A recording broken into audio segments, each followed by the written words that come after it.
Olá, meu nome é Júlia Galvani, este é o quadro Pioneiros de Luz e hoje eu tenho o prazer de entrevistar o pastor Darcy dos Reis. Muito obrigada por ter aceito o nosso convite, pastor, e bom dia.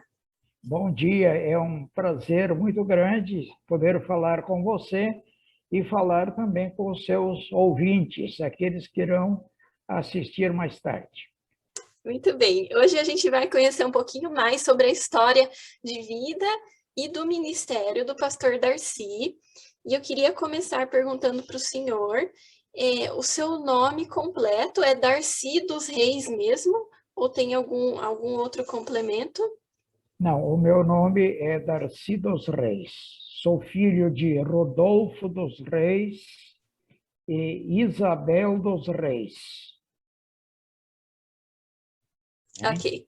Só para registrar, é Darcy com Y. Com Y. Muito bem. O senhor teve irmãos?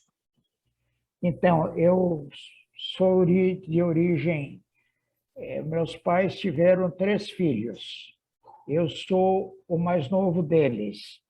O mais velho chamou-se Homero Luiz dos Reis, o outro Valdomiro dos Reis e eu Darcy dos Reis.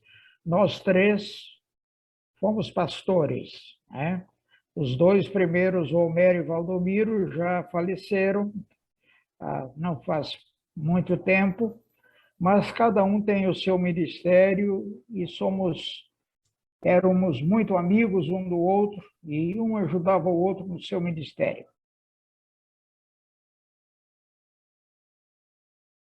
Ah, que legal. Pastor, qual sua data de nascimento e o local do nascimento? Eu nasci no dia 15 de dezembro de 1938. Segundo os documentos que meu pai registrou no cartório, eu nasci às 23 horas do dia 15, mas ainda era dia 15. Conte-nos um pouquinho sobre a sua infância. Pastor, qual o papel da sua família na formação cristã adventista do senhor enquanto criança? Então, eu nasci, meu pai era administrador de uma fazenda. Eu nasci ali, depois ele mudou para a cidade e ele tornou-se o líder da família na cidade.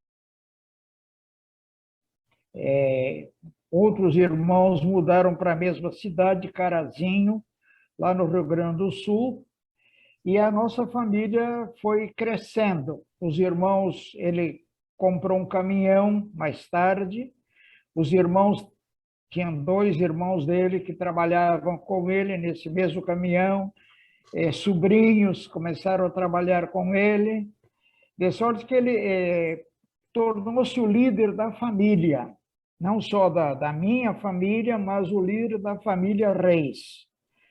E em torno dessa liderança, nasceu a igreja em Carazinho, Rio Grande do Sul.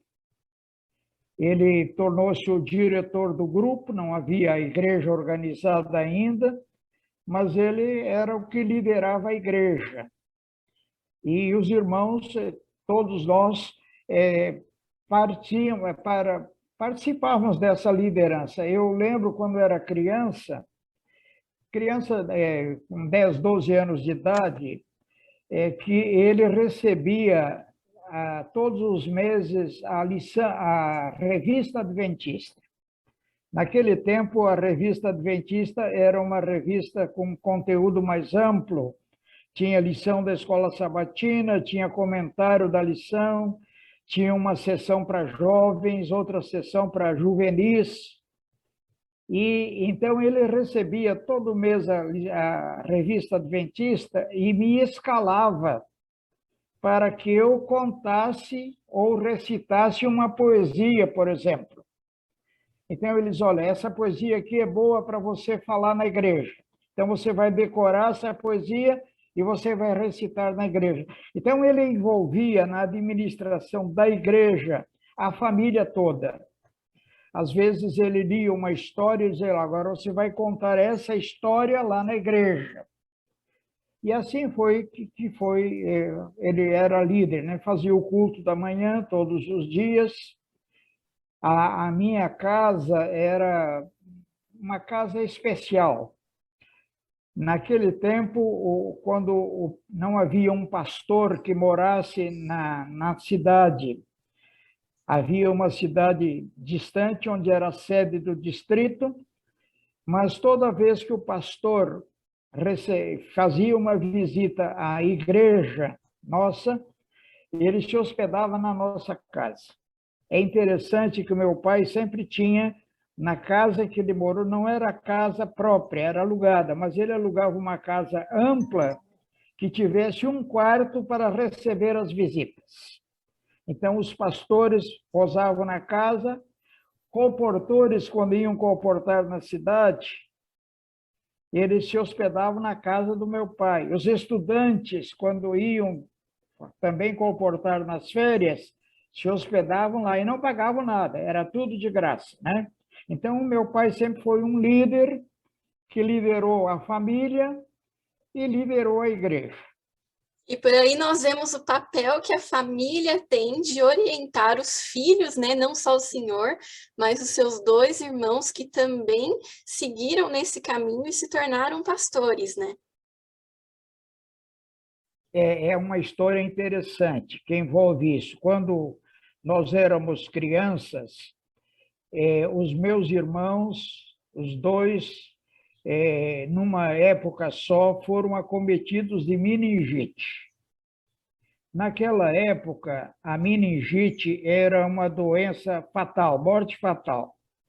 Eles levaram os dois para o hospital e os médicos disseram assim, olha, não adianta mantê-los aqui no hospital, porque eles vão morrer.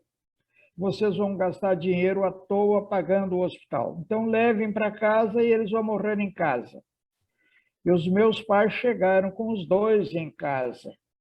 Colocaram na cama e se ajoelharam, oraram a Deus, pedindo que Deus os curasse. E que se Deus os curasse, que eles seriam entregues para Deus, que eles seriam dedicados para Deus, como pastores. E eles cresceram, foram curados, cresceram, e quando tinham condições já de idade, meus pais contaram essa história para eles. E eles aceitaram o desafio de se tornar os dois pastores. Amém. E por isso que eles se tornaram os dois pastores. Mas eu não era para ser pastor. Uhum. Eles queriam que eu fosse um médico. E eu, né, na realidade, estava com isso na cabeça. Eu vou ser médico um dia. Só que um dia o meu avô paterno morava conosco. E ele, pela manhã, 5 horas da manhã, eu ouvi, ele já era viúvo, eu ouvi um grito muito forte no quarto dele. Eram 5 horas da manhã. Eu corri lá e encontrei o meu avô abraçado com aquelas Bíblias grandes que havia no passado. Ele estava abraçado com a Bíblia e ele estava cometido de um derrame cerebral. Aí chamamos imediatamente o médico. Naquele tempo, há 60 anos atrás, não tinha o pronto-socorro que nós temos hoje, então o médico ia à família, era um médico amigo da família, e ele foi lá em casa. E ele chegou e viu que a condição do meu avô era fatal. Então ele disse assim, nós vamos fazer uma tentativa de recuperar. Perguntou, vocês têm aí uma gilete? Lembra aquelas giletes antigas que colocava no aparelho e essa coisa toda? Ele disse assim, se for uma gilete nova, muito melhor. Aí meu pai trouxe a gilete, aí ele perguntou assim, eu estou contando isso justamente por causa desse fato. Ele disse assim, qual dos seus filhos é que vai ser o médico?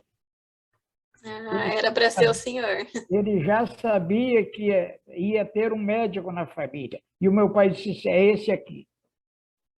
Então ele disse assim: você vai me ajudar a salvar a vida do seu avô. Era um fato curioso, né? Então ele pegou o braço do meu avô, estendeu o braço, colocou aquela gilete na minha mão e disse assim: você vai cortar essa veia aqui. Na tentativa de desobstruir o cérebro, Uhum. indo tirando sangue do cérebro. Mas o médico foi incapaz de fazer essa cura. Eu Uhum. cortei a veia do meu avô. O sangue saiu, mas ele não sobreviveu. Nossa, pastor. E o senhor tinha quantos anos? Eu tinha mais ou menos uns 10 anos por aí. Então, eu cresci com a ideia de que eu seria médico e nós teríamos na família 2 pastores. Uhum. Isso mais tarde mudou. Eu fui para o colégio, já fazendo o curso, o segundo grau, o ensino médio. Naquele tempo, como eu ia ser médico, eu preferi fazer o ensino médio do curso científico. Naquele tempo, eu tinha assim, normal para aqueles que queriam ser professores, contabilidade para aqueles que queriam trabalhar no comércio e científico para aqueles que iam para o lado da ciência. E quando eu estava fazendo o último ano do científico, no final daquele ano eu tinha vestibular para medicina, da lancha Luminar 2, o pastor que cuidava, o enfermeiro que cuidava da lancha, ele foi fazer uma semana de oração no colégio do CAB, em São Paulo. Sim. E durante aquela semana, um dia, ele falou sobre a volta de Jesus. E ele falou, e na minha cabeça de jovem, de menino ainda, de adolescente, Jesus ia voltar dentro de 10 anos. Eu fiz o cálculo e, bom, Jesus vai voltar dentro de 10 anos. Eu aliei aquilo à minha vida profissional. Eu vou ser médico, vou levar 6 anos fazendo o curso de medicina e vou trabalhar 4 anos. Bem Eu pouco, disse né? assim: se eu me tornar um pastor, como os meus irmãos vão ser pastores, eu vou estudar mais 4 anos e vou trabalhar 6 anos. Então, se eu for pastor, eu vou trabalhar mais e vai compensar mais eu fazer teologia. E eu tomei a decisão de fazer o curso teológico. Que legal, pastor. Então, aquela sementinha de levar pessoas a Cristo já estava ali na sua família, no seu coração, e precisava desse incentivo, né? É Dessas uma coisa, palavras. uma coisa interessante que os pastores que visitavam, mas especialmente o pastor distrital, ele estimulava meus pais a mandar os filhos para o colégio, para o internato. Então, um dia, o meu pai, eu lembro dessa frase até hoje, ele disse assim: eu não tenho dinheiro para deixar para vocês nenhuma herança, mas eu quero que vocês todos recebam como herança a educação. Por isso, eu quero que vocês todos estudem, porque essa é a herança que eu vou deixar para vocês. E foi essa herança que nós, 3 irmãos, carregamos até o final. Eles já carregaram e eu estou carregando ainda até o fim da vida. Amém, pastor. Que legal. Ainda sobre a infância, depois nós vamos retornar a esse assunto da educação. O senhor poderia nos falar sobre o papel que o seu pai e a sua família tiveram na construção do primeiro templo adventista de Carazinho e também da construção da escola? Então, é interessante isso aí. O meu pai comprou o caminhão. Naquele tempo, ele colocou um alvo na vida. Aí a condição financeira dele melhorou um pouco, porque os irmãos começaram a trabalhar com ele, e esse caminhão prosperou e ele trocou de caminhão. Ele tinha um alvo na vida. Eu quero ter o maior caminhão da cidade. E ele importou, naquele ano, ele comprou um caminhão, veio da Europa esse caminhão. E ele colocou o rodado extra no caminhão e, de fato, o caminhão dele era o que carregava o maior peso na cidade. E ele chegou um dia com uma festa na casa. Ele disse assim: eu hoje consegui o meu alvo na vida. Eu tenho o maior caminhão da cidade. Convidou a família toda para fazer uma festa, porque ele tinha o maior caminhão da cidade.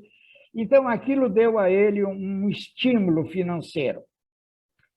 E ele desejou ter uma igreja na cidade.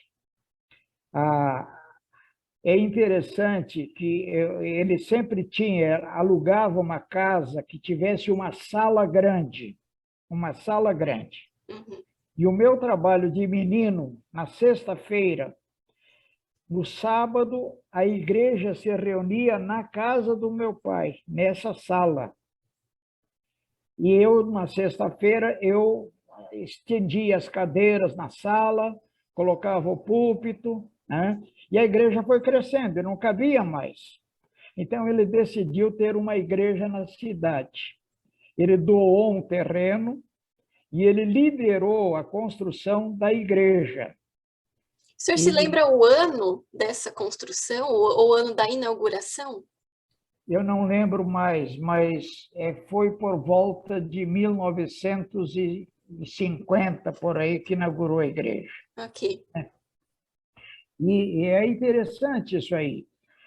Ele comprou terreno, comprou material, mas a mão de obra da construção da igreja era paga pelos membros da igreja. E os membros eram quase todos da família, era a família Reis.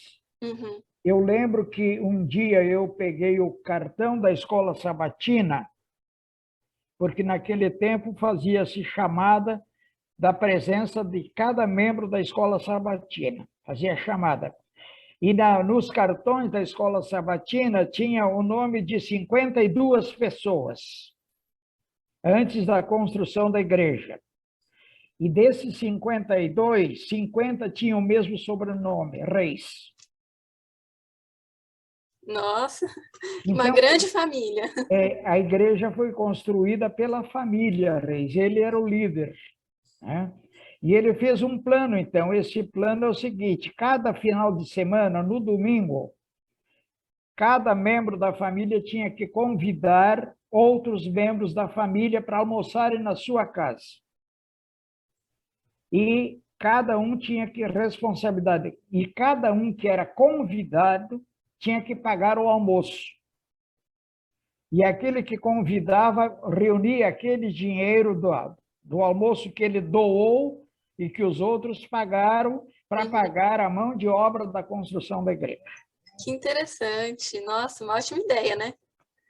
Então, foi assim. E a escola foi construída ao lado da igreja, ao lado da igreja. Eu lembro que, anos mais tarde, eu já estava terminando o curso teológico, o meu irmão mais velho, Homero, já tinha terminado o curso. Eu fui passar umas férias, no final do ano, em casa, Natal e Ano Novo, passar em casa. E eu cheguei, o meu pai disse assim: olha, vai comigo lá na igreja, né, no tesoureiro da igreja.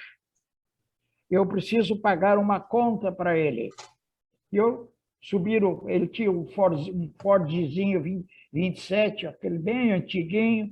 Eu subi, chegou na frente da casa do tesoureiro da igreja, eu fiquei no carro, ele desceu. E eu fiquei: mas que conta é essa que ele está devendo? Meu pai está devendo para a igreja. Aí eu perguntei para ele, quando voltou: o que acontece? Não, é o seguinte, é que eu pago o estudo para 3 alunos. Quando vocês eram crianças, eu queria que tivesse uma escola na igreja, e não tinha escola. Então, agora, como tem a escola, eu matriculei vocês 3, eu pago o estudo para vocês 3. Nota, os meus 2 irmãos já tinham terminado teologia, eu estava terminando teologia. E nós estávamos matriculados na escola. Então, esse era o líder. Esse era o líder. Era o sonho dele, né? que os seus filhos estudassem Sonho dele, naquela né? escola. E no É. fim ele acabou pagando para outros 3 alunos, né? Sim, exatamente. Ele pagou o estudo para assumiu o estudo de 3 crianças que não podiam pagar. Ok, pastor. Agora sobre a sua educação, onde que o senhor cursou o primário, o ginásio e quando foi que o senhor se direcionou ao CAB? Então, veja, eu na minha cidade não tinha escola. Então, eu, primeiro ano, os pastores distritais e todos os pastores que visitavam a cidade, eles estimulavam os alunos que fossem para o internato. Havia uma dedicação muito grande da parte da liderança da igreja em relação aos nossos colégios. Estimulavam todos os membros a mandar os filhos para o internato. Então, mas o primeiro ano não tinha condições. Então, meu pai me matriculou e meu irmão do meio, Valdomiro, ele matriculou num colégio de padres, um colégio católico da cidade, um colégio La Salle. Eu tenho boas recordações desse colégio, mas tem uma experiência interessante. Esse colégio fazia uma missa todas as semanas. Todos os alunos matriculados na escola tinham que assistir à missa. E eu, meu irmão, nós assistíamos à missa. Só que, na hora de se ajoelhar diante das estátuas representativas dos santos, os outros todos se ajoelhavam e nós ficávamos em pé. Aí, um dia, nós fomos chamados pelo diretor da escola. Por que vocês não se ajoelham diante da estátua? Aí nós explicamos, biblicamente, a razão. Então, ele nos dispensou de assistir à missa. Por quê? Porque do segundo dia em diante, outros estudantes que assistiam à missa, que eram evangélicos, não adventistas, mas que eram evangélicos, se colocaram ao nosso lado. E na hora que nós ficamos em pé, eles também ficaram em pé. E o número daqueles que se ajoelhavam foi diminuindo e os que ficaram em pé foi aumentando. Então, eles nos dispensaram de assistir à missa para não causar esse impacto. O segundo ano em diante, eu fui para o internato, no colégio adventista, chamado IACS, lá do Rio Grande do Sul. Uhum. Eu terminei o científico no IACS, o curso ginasial no IACS. O meu irmão, Valdomiro, também terminou e fomos os dois para São Paulo para fazer o preparatório, que eu já falei. Eu ia fazer medicina e ele ia fazer teologia. Uhum. Então, é isso. Chegando no colégio, a gente teve uma experiência maravilhosa, né? O colégio de São Paulo era o maior colégio que tinha adventista na América do Sul, né? E lá nós convivemos muitos anos com esse colégio, com esses alunos. Eu tenho na minha cabeça a lembrança de muitos deles, muitos deles. Pastor, a respeito do seu batismo, o senhor se batizou no IACS, na igreja da sua cidade? Como que foi? Quando eu fui para o colégio, para o internato, eu tinha sido batizado no ano anterior, com 12 anos de idade. Ok. E Pastor, quem foi o pastor oficiante? Pastor José Carlos Ebling. Ele me batizou num rio. Não tinha batistério na igreja naquele tempo, porque a igreja não estava construída ainda. Então, a gente se reunia num salão alugado. A nossa casa tornou-se pequena e a igreja, então, alugou um salão. E o batismo todo era feito num rio. Então, eu me batizei num rio. Pastor, qual foi o ano da graduação em teologia? Eu me formei em 1963. Em 1963. O senhor já recebeu um chamado logo após a formatura Para onde foi esse chamado? Naquele tempo, havia uma lei, uma norma na igreja, que o campo de origem do estudante, do formando em teologia, tinha prioridade no chamado. A pessoa que era do Rio Grande do Sul, o Rio Grande do Sul tinha prioridade em chamar. Ele não podia aceitar chamado de outro campo, a não ser que o Rio Grande do Sul não o chamasse. Então, eu me formei e fui trabalhar para o meu campo de origem, que é Rio Grande do Sul, Porto Alegre. E qual foi a cidade do seu primeiro chamado e qual a função? Foi pastor distrital? Eu fiquei os primeiros anos, os primeiros meses, os 3 primeiros meses, como auxiliar de comportagem, para ajudar os estudantes. Eu, com toda a modéstia, eu quero dizer aqui que eu fui um campeão na comportagem. Eu tenho muitas histórias, como comportor estudante. Naquele tempo, o governador do estado chamava-se Leonel de Moura Brizola. Não sei se você ouviu falar dele. O Brizola era da minha cidade natal. Os pais dele moravam na frente, na mesma quadra, na frente da casa dos meus pais. E nós nos tornamos amigos. O irmão dele, do segundo matrimônio do pai, tinha sido colega no colégio La Salista.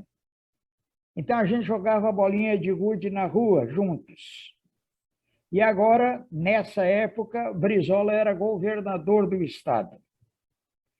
Quando o Brizola era estudante, aliás, menino ainda, ele era engraxate na rua. Ele carrega, não sei se você conhece, os pobres carregam aquela caixinha para engraxar sapatos nas costas e passam o dia engraxando sapatos. E o Brizola era engraxate, menino pobre, que engraxava sapatos das pessoas. E tinha um cidadão da cidade, dono de uma loja muito grande que vendia madeiras, que engraxava o sapato com ele.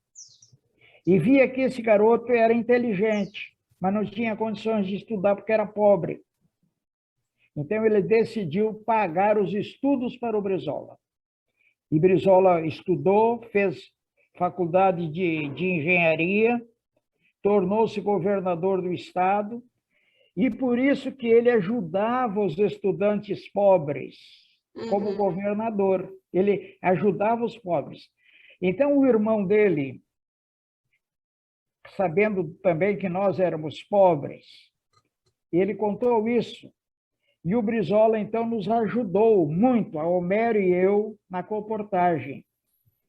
Ele indicava, ele nos apresentava aos lugares que nós indicávamos que queríamos trabalhar. Eu lembro que ele mandava bilhetinhos para secretarias do estado do Rio Grande do Sul. A Secretaria de Energia Elétrica, por exemplo, né? A Telefônica do estado. Ele mandava bilhetinhos. E eu lembro de 2 bilhetinhos que ele escreveu com a mão dele. O irmão dele ia à casa, nós nos apresentávamos para o irmão dele, que trabalhava na Caixa Econômica Federal, e ele dizia assim: onde é que vocês querem trabalhar? Aí nós dizíamos: nós queremos trabalhar no porto, na Companhia de Energia Elétrica. E ele: então passa aqui amanhã.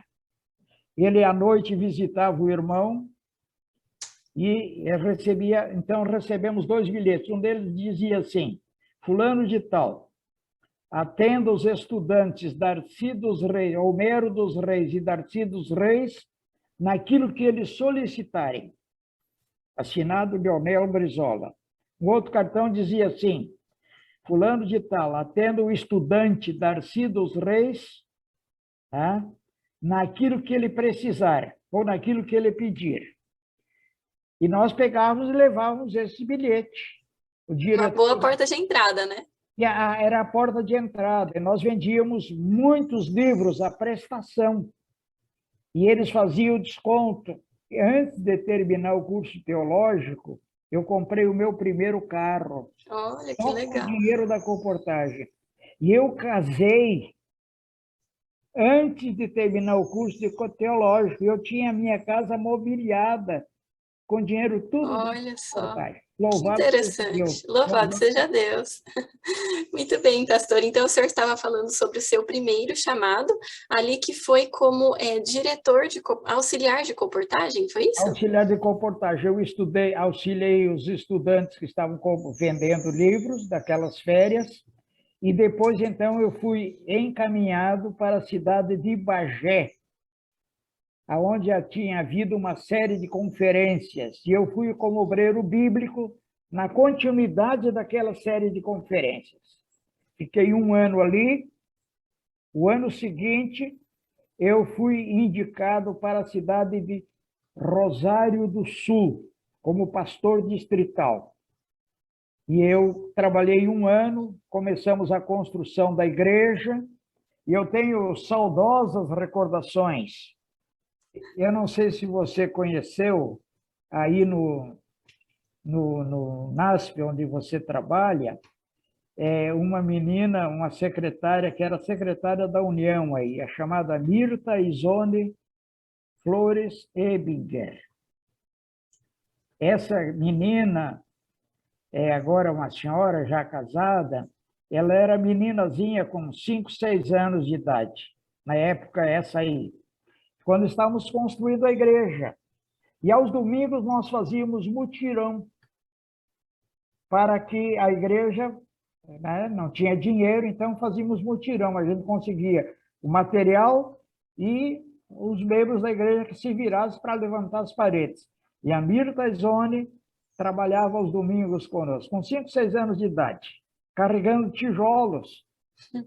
Pegava o tijolo no monte, levava lá para o pedreiro e por assim. Então, isso me trouxe uma recordação muito, muito grande, né? Nós tínhamos nessa igreja, naquele tempo, o fundo de inversão. Fundo de inversão, não sei se você lembra, hoje não temos mais um destaque, mas naquele tempo tinha fundo de inversão. A pessoa dedicava da sua casa alguma coisa para Deus. Alguma coisa para Deus. Havia os pais da Mirta Izone, eram fazendeiros, eles tinham uma fazenda, e a mãe dela cuidava da criação de galinhas. E galinha coloca ovo. Então, o fundo de inversão dela, a irmã Eclair, que era o nome, nunca mais esqueci, fazia 60 anos isso, ela dedicava para o fundo de inversão os ovos das galinhas que colocavam ovos no sábado. Ah, que legal. E é interessante, ela vendia aqueles ovos e dava oferta para a igreja. Um outro irmão, era engenheiro, que morava ali na cidade, temporariamente, João Luiz Birraico, era natural de Curitiba, e tinha um pé de frutas, de limão, que morreu na casa que ele morava. O pé morreu, e ele disse assim, eu vou fazer um teste. Eu vou doar para o fundo de inversão os frutos desse limoeiro que está morto. E o limoeiro reviveu. Amém. Reviveu. Tinha um outro irmão, o irmão Najib, veja, João Najib. Eu estou citando nomes porque eu guardo isso aí na minha lembrança. Esse João Najib tinha uma banca de verduras no centro da cidade. E ele um dia colocou uns perus para tirar ovos dos perus para vender na banca dele.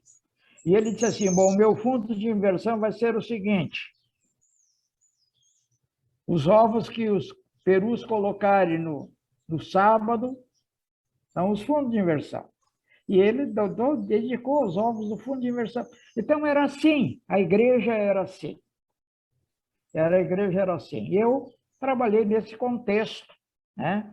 Dali eu fui para a cidade de Santa Maria, no Rio Grande do Sul, é um centro muito grande. De Santa Maria eu fui para Porto Alegre, para pastor da igreja da Floresta, que é também uma igreja notável. E da igreja da Floresta, então, eu fui colocado no departamento de comportagem. Como eu Ok. tinha sido um comportor de êxito, me colocaram no departamento de comportagem. Isso na Associação Sul-Rio-Grandense. Associação Sul-Rio-Grandense. Depois, por um período de tempo, eu fui colocado como tesoureiro do colégio lá do internato, do IACS. Voltei de novo para a igreja de Novo Hamburgo como pastor. Fui para a Igreja Central de Porto Alegre como pastor. E dali eu fui transferido para Santa Catarina, para os departamentos JA, Educação e outros departamentos que havia lá. Era uma missão naquela ocasião. De Santa Catarina, eu fui chamado para São Paulo, para Paulista. Da Paulista, eu fui para pastor do Capão Redondo. Do Capão Redondo, eu recebi um chamado para Belo Horizonte. E para ser JA em Belo Horizonte, na Mineira Central. Aí fiquei 3 ou 4 meses e me colocaram como presidente. Eu fiquei 9 anos como presidente. Da Mineira Central, eu fui para Voz da Profecia, no Rio de Janeiro.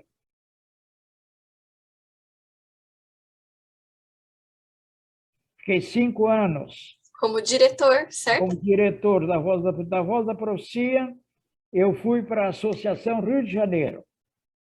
Primeiro eu fui pastor da igreja de Teresópolis e depois, nos últimos 8 anos, eu fiquei como departamental. E me aposentei com 43 anos de trabalho. Certo. E os departamentos ali na Associação do Rio de Janeiro? 2 departamentos. O primeiro mandato de 4 anos foi como departamental de educação. Depois, no segundo mandato, educação e ministerial. Eu era o responsável pelo aconselhamento dos pastores.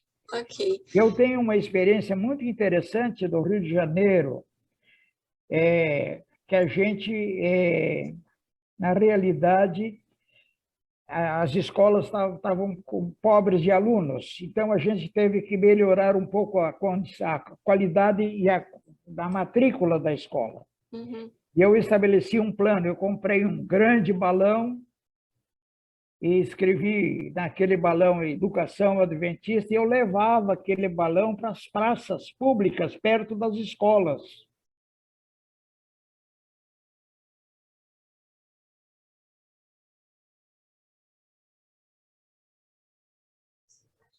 E consegui brinquedos para as crianças, carrinho para as crianças andarem lá. Então, a gente ia com os professores, estabelecia aquele balão, colocava aquele balão na praça, e durante o domingo e durante a semana, a gente ia fazendo matrículas da escola, e, graças a Deus, melhorou a condição. Amém. E também no Departamento de Educação, houve a construção de escolas, pastor? O senhor poderia comentar algo sobre isso?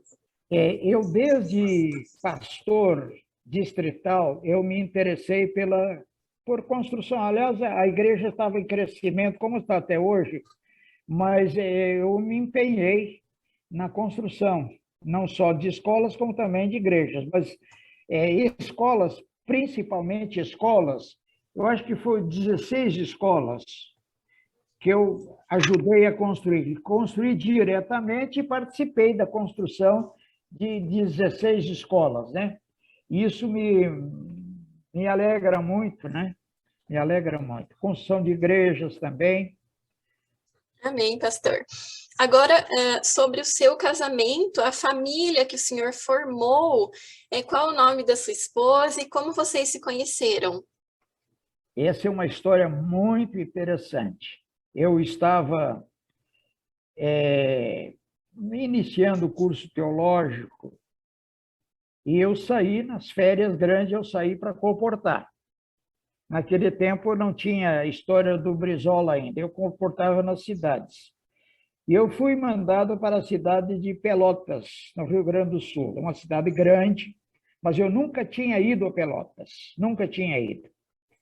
Eu saí do colégio no mês de dezembro e cheguei em Pelotas também no mês de dezembro, exatamente na semana anterior ao Natal. Nessa semana, eu não conhecia ninguém da igreja, não conhecia ninguém absolutamente, e eu descobri o endereço da igreja e fui assistir o programa de Natal. E quando eu cheguei na igreja, entrei na igreja,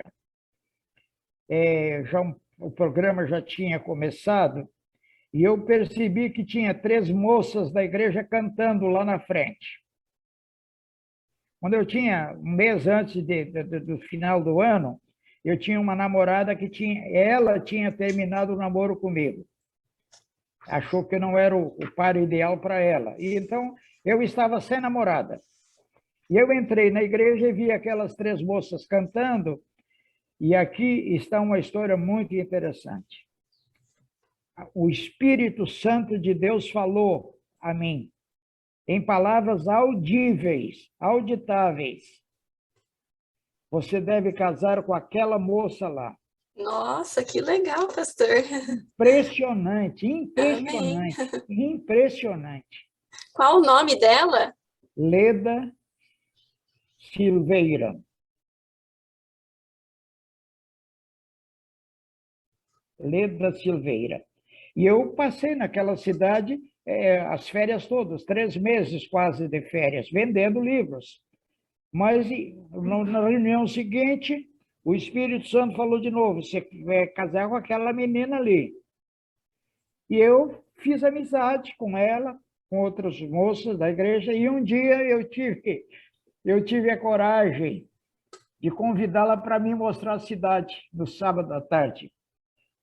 E para me mostrar a cidade. Olha, você podia mostrar uma praça da cidade aí para mim? E aí saímos no sábado à tarde e fomos para uma pracinha. E ali eu falei para ela o que é que na realidade, o que eu queria. E ela aceitou namorar comigo. Então, ela estava no Rio Grande do Sul e eu em São Paulo. E aconteceu uma coisa interessante. Eu combinei com ela. Nós não podemos nos conhecer porque estamos longe. Nas férias eu iria visitá-la. Uhum. Mas eu tinha que comportar, não podia ficar visitando ela. Sim. Então, nós estabelecemos o seguinte. Todas as segundas-feiras, ela me escreveria uma carta e eu escreveria uma carta para ela nas segundas-feiras também. E nós ficamos assim 4 anos. Nossa! Todas as segundas-feiras, um escrevia a carta para o outro, nas férias, né? E no final do 3º ano de namoro, nós ficamos noivos, e no final do 4º ano de namoro, a gente casou. Eu ia fazer o 3º teológico. Qual a data do casamento? Eu casei no dia 14 de fevereiro de 1962.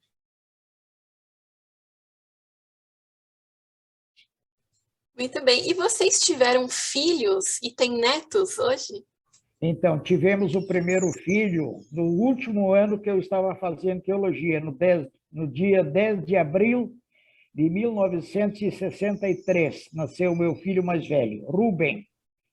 Ele nasceu no Hospital Adventista de São Paulo. O meu filho mais velho tem dois filhos, o Renan e o Rafael.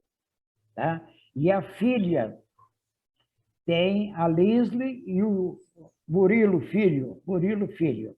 E o filho mais novo, Rogério, hoje ela estuda no internato lá do nosso colégio em Goiás, né? É a Sara.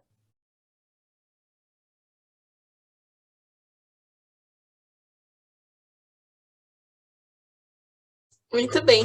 O senhor poderia comentar um pouquinho sobre a maneira como a sua esposa o auxiliou no seu ministério? Ela atuou em alguma área dentro da igreja, em algum ministério? Então, a minha esposa, ela me ajudou muito como conselheira e ela se formou em História e Geografia, né? Tornou-se professora de História e Geografia, e na igreja ela exercia liderança. ela, como a gente conheceu ela cantando na igreja, ela também liderava a música, participava de conjuntos de igreja, né? E ela ajudou muito nessa área de música, né? Também trabalhou no departamento, ajudou no departamento de Dorcas, assistência social da igreja, nas escolas sabatinas, departamentos das crianças, ela era. Então, ela foi uma esposa exemplar. Ela realmente eu tenho recebido muitas. Hoje ela faleceu, infelizmente faz 3 meses e pouco que ela faleceu, mas eu tenho recebido muitas. Eu tenho aqui comigo até, não sei se você permite que eu mostre. Sim, pastor. Eu trouxe aqui, ó, por exemplo, coisas que eu estou recebendo agora do falecimento dela. Aqui, ó, Uhum. coisas que eu estou recebendo do falecimento dela. Aqui, ó. E aqui, ó, tem um outro. Tudo mensagens que eu guardo com muito carinho. Ah, muito bem, pastor. Quantas mensagens Então, a carinhosas, minha né? esposa foi, na realidade, uma auxiliadora, né? Uhum. É uma coisa interessante. Sabe quantas vezes a gente mudou? 27 mudanças Muita coisa. nos 43 anos de trabalho, 27 mudanças. E ela carregou esse peso nas costas, né? Porque a mulher, Sim. se sabe, né? É responsável por montar a casa. É, é bem cansativa mesmo. Então, pastor, retomando a minha pergunta, o senhor poderia nos dizer a data do primeiro chamado, a data da aposentadoria e quantos anos foram no total? Então, o primeiro chamado foi, eu comecei a trabalhar no mesmo mês que eu me formei no colégio, em 63, em dezembro de 63. Eu tenho registrado isso, né? E eu trabalhei 43 anos e 3 meses. Uhum. 43 anos e 3 meses. Me aposentei no Rio de Janeiro. No ano de 2007, é isso? Foi em 2007, né? Muito bem, pastor. Agora eu tenho uma pergunta mais especial para o senhor. Como que o senhor se considera que foi usado por Deus para a pregação do evangelho, para o crescimento da obra? Como que o senhor se sente que foi usado? Ou qual foi o seu legado? Eu estava no departamento de educação na cidade de São Paulo. Eu recebi um chamado, houve uma assembleia também no Paraná. E a Assembleia do Paraná me chamou para ser departamental lá no Paraná. Então, eu estava, no final das férias, eu fui para as férias com minha esposa para a casa do meu sogro, e eu tinha um convite para trabalhar no departamento no Paraná, e tinha outra destaque para ser pastor da igreja do Capão Redondo. E eu tinha que decidir qual dos dois eu aceitava. E eu conversei com meu sogro. O meu sogro foi um conselheiro muito grande que eu tive. Era um ancião de igreja, um homem consagrado a Deus. E eu abri o coração para ele. Meu sogro, eu estou com esse problema. E eu não sei qual dos dois eu aceito. Se aceito ser pastor distrital ou se aceito ir para o Paraná como departamental. E ele pensou um pouco e disse assim, se fosse você, eu aceitaria ser o pastor da igreja do Capão Redondo.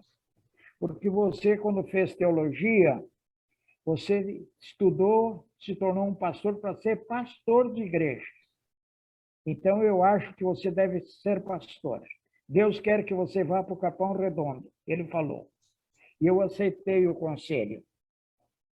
E eu cheguei no Capão Redondo e foi a maior experiência da minha vida como pastor distrital. Eu tive outras experiências notáveis, mas essa do Capão Redondo Era uma igreja, naquela ocasião, de 2.300 membros. 2.300 membros. E esses membros me receberam com um carinho tão grande, tão grande. O diretor do trabalho missionário, irmão João Almeida, lembro até hoje, ele disse assim: pastor, eu queria conversar com o senhor, eu sou diretor do trabalho missionário. Nós temos aqui uma equipe que faz uma série de conferências todo ano, e nós construímos uma nova igreja todo ano. O senhor deixa eu continuar fazendo esse trabalho? O senhor permite que a gente faça esse trabalho? E eu permiti para ele. Chegou um outro e disse assim: o pastor Rubens Segre tinha sido presidente lá do Rio de Janeiro. Pastor Darcy, eu cuido aqui dos pobres da igreja. Essa igreja tem muitos pobres. E eu ajudo eles. Eu que faço campanha para ajudar os pobres. Você deixa eu continuar ajudando os pobres? Eu disse assim para ele: pastor Rubens, todos os pobres continuam sendo seus. Chegou um outro primeiro ancião da igreja. Pastor, o senhor está estudando ainda, né? Porque eu estava fazendo, naquele tempo, administração. Além de fazer teologia, eu fiz administração de empresas a pedido da igreja. Eu não pedi para fazer, eles pediram para eu fazer.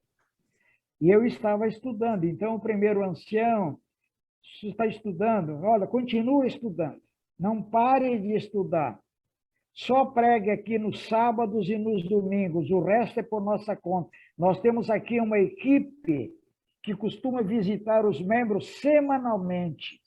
Uma igreja bem ativa, né? Bem ativa. Então, veja, e quando a gente precisa do pastor, a gente pede para o pastor ajudar, mas realmente a gente ajuda, não precisa do pastor. Nós resolvemos os problemas dos membros. Sabe quantas almas eu batizei naquele primeiro ano? Incrível! 252 pessoas. Isso é Amém, amém. uma igreja só. Batizar 252 pessoas. Louvado seja Deus. Amém, louvado seja Deus. É a igreja do Capão Redondo. Eu fui pastor lá 3 anos. 3 anos. E graças a Deus que o meu sogro me aconselhou a ser pastor, a continuar na igreja. Aí, final de 3 anos, eu fui chamado para ser departamental de jovens da Mineira Central. E depois de 3 meses de pastor dos jovens, a União Oeste Brasileira me colocou como presidente. E eu fiquei quase 9 anos como presidente da Mineira Central. Eu tenho saudosas recordações dos irmãos mineiros, né? O meu sonho sempre foi trabalhar em Minas Gerais, apesar de ser gaúcho. E Deus me deu essa satisfação muito grande. Amém. Na Associação Rio de Janeiro, havia muitos desafios, e um deles era a construção do novo escritório. Construção do novo escritório. E quando eu assumi, havia um projeto de construção do novo escritório. E eu recebi um troféu. Aqui está o troféu. Foi construído pela igreja e eles, quando completaram 50 anos, me deram esse troféu. Essa é uma igreja muito histórica, um escritório muito histórico para mim. Quem me ajudou muito na construção desse escritório foi a Golden Cross, a pessoa do Dr. Milton Afonso. Eu recebi também como presidente o secretário, o Elias Anotelli, foi secretário. E ele chegou exatamente quando a gente estava iniciando a construção. E eu tive a ajuda desse Elias Anotelli, da Golden Cross. Louvado seja Deus. Louvado seja Deus. Amém, pastor. Agora, no período da aposentadoria, onde o senhor mora, o senhor esteve envolvido em atividades nesse período de aposentadoria? Eu moro agora comecei a morar em Jacareí, em Teresópolis, e agora eu moro em Jacareí. Eu mudei de Teresópolis para Jacareí. Por quê? Porque aqui hoje está a Novo Tempo. Eu trabalhei na Voz da Profecia 5 anos. Naquele tempo, nos meus 5 anos de Voz da Profecia, já havia essa ideia de transformar o programa de rádio num programa de televisão, né? E agora tem aqui, então eu me sinto à vontade, conhecendo as pessoas que administram a Novo Tempo. Uhum. Também trabalhava na Novo Tempo, quando eu mudei para cá, o meu genro, que ainda trabalha hoje na Novo Tempo, e o meu filho mais novo, que trabalhava na Novo Tempo. Então, por isso eu mudei para cá, e eu aqui estou à disposição. Eu tenho uma frase, e a minha vida de aposentado se resume nessa frase: eu faço o que posso daquilo que me pedem para fazer. Uhum. Eu não me apresento, eu quero fazer isso, não. Eu faço o que posso daquilo que me pedem para fazer. E eu prego aqui nas igrejas, né? Ajudo na associação, naquilo que me convidam, e ajudo nas igrejas aqui da região, né?